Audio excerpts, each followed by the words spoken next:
അപ്പോസ്തലപ്രവൃത്തി 13 അധ്യായം 22 വചനത്തിൽ ദൈവം ദാവീദിനെ തൻ്റെ ഹൃദയപ്രകാരമുള്ള മനുഷ്യൻ എന്ന് വിളിച്ചിരിക്കുന്നു.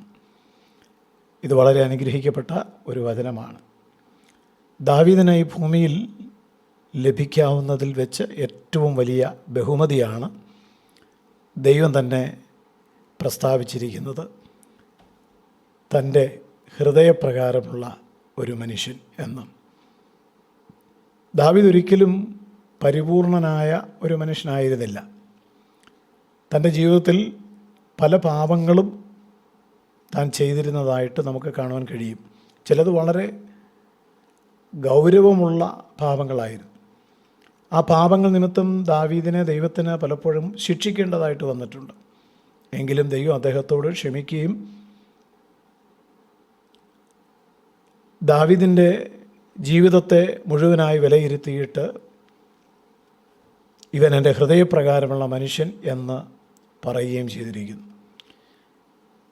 അപൂർണതകൾ ഉള്ള മനുഷ്യനായിരുന്നെങ്കിലും 40-ാം സങ്കീർത്തനം 8-ാമത്തെ വാക്യത്തിൽ എപ്പോഴും ദൈവത്തിൻ്റെ ഹിതം ചെയ്യുവാനായിട്ട് താൻ ആഗ്രഹിച്ചിരുന്നതായി, ഇഷ്ടപ്പെട്ടിരുന്നതായി, പ്രിയപ്പെട്ടിരുന്നതായി നമുക്ക് കാണുവാനായിട്ട് സാധിക്കും. ആത്മീയ ജീവിതത്തിൻ്റെ മുന്നേറ്റം നാം ദൈവഹിതം ചെയ്യുന്നവരാണോ അല്ലയോ എന്നുള്ളതിനെ അടിസ്ഥാനപ്പെടുത്തി മാത്രമാണ് ഇരിക്കുന്നത്. പലപ്പോഴും മറ്റുള്ളവരുടെ മുമ്പിൽ നാം ദൈവഹിതം ചെയ്യുന്നവരാണെന്ന് വരുത്തി തീർക്കുവാൻ വേണ്ടി, അതായത് നമ്മെക്കുറിച്ച് മറ്റുള്ളവർക്ക് ആ നിലയിൽ ഒരു മതിപ്പുണ്ടാക്കുവാൻ വേണ്ടി നാം പലപ്പോഴും സംസാരിക്കാറുണ്ട്, പ്രാർത്ഥിക്കാറുണ്ട്.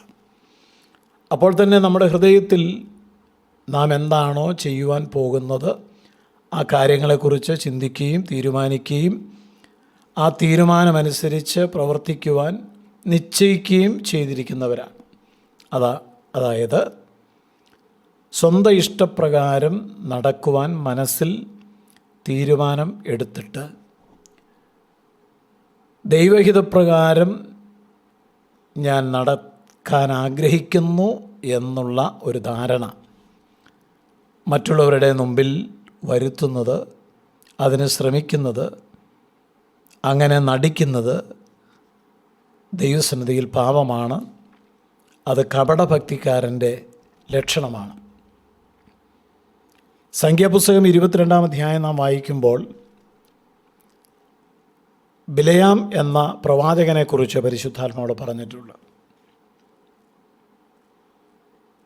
ഇസ്രായേൽ ജനത്തെ ശപിക്കുകയാണെങ്കിൽ ബിലയാമിന് നല്ല ഒരു പ്രതിഫലം കൊടുക്കാമെന്ന് ബാലാക്ക് രാജാവ് വാഗ്ദത്തം ചെയ്യുന്നുണ്ട്.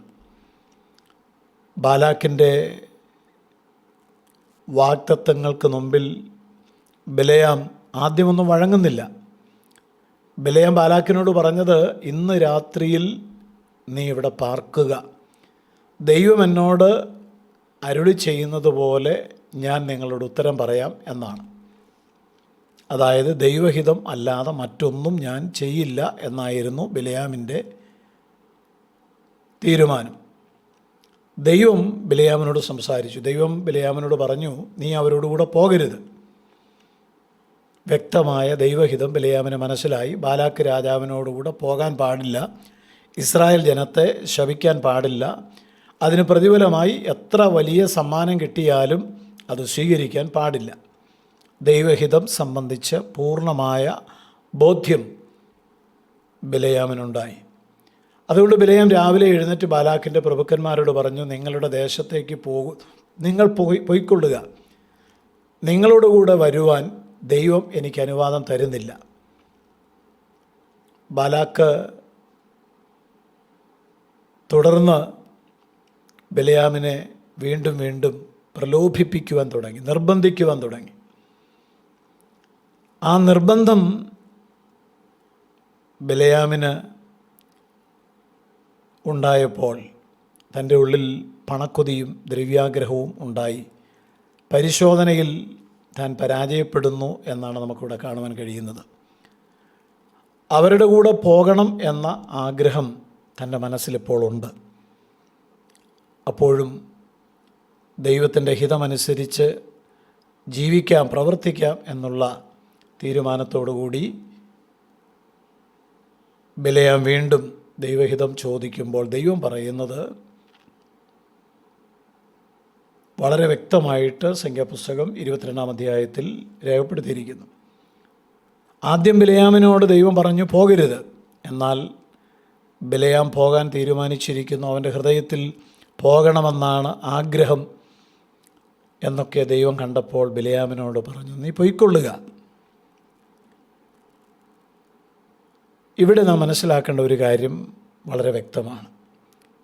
നാം പ്രലോഭിപ്പിക്കപ്പെടുമ്പോൾ, പരീക്ഷിക്കപ്പെടുമ്പോൾ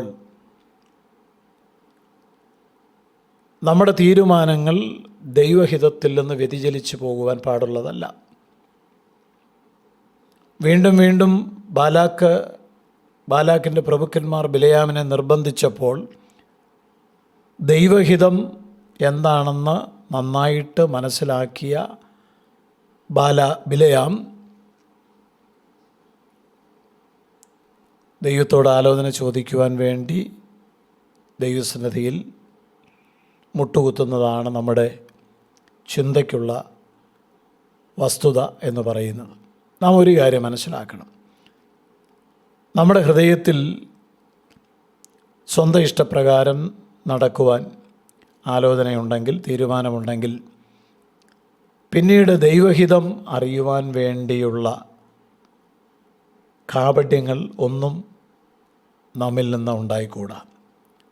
ദൈവഹിതം അറിഞ്ഞാൽ അതനുസരിക്കുവാനുള്ള മനസ്സ് തീർച്ചയായിട്ടും നമ്മിൽ ഉളവാകണം.